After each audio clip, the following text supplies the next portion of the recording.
Go. Hi gang, welcome back to Taking the Piss Tour of Waterford City. Now, a lot of the Viking words that were used at the time have now crept into our language. An example is this. The old Viking word for iron is fúk, 2 syllables, fúik, and that simply meant iron. And the old way of saying iron was iron, so it was a 2-syllable word. And when the Vikings developed iron at first, they knew how to make it very, very hard, very hard. The Irish had iron too, but it was extremely soft, broke very easily.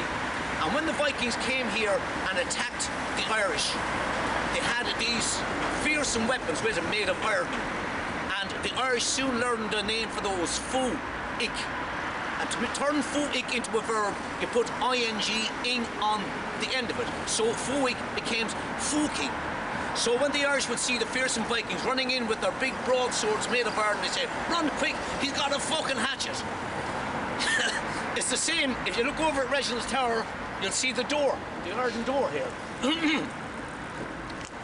Very soon the Irish began to develop the same type of iron, and they put it onto their abbeys. And when the Vikings came along and they saw the iron doors, they said, "We'll never get into this place, it's got a fucking iron door." So that's the origin of that word. Another word that crept into our language originated here. When the Vikings came here first, it wasn't a stone tower they built, but an iron, a wooden tower. And the reason they used that, to look out along the river, and when the Viking boats would go off marauding, capturing particularly cattle, because they loved the cattle for the hides, and they used them for vellum, for paper and all that, for hides, for parchment I should say. And sheep wasn't very, very, very popular at all. So the lookout would climb up to the top of the wooden tower and he'd look out and he'd say, someone would say, "What have they got?" They say, "They've got a load of ox," because ox is still used to the present day. That's a Viking word for cattle. Now sheep wasn't valued very much, and the Viking word for sheep is ball. So they climb up and they showed, "What have they got?" And he showed, "It's a load of ox." And if they had mostly sheep and only a few cattle, they say, "What is it? Does he have ball or does he have ox?"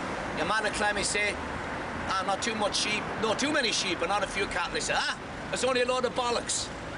So there's the origin of 2 of our words, fucking and bollocks.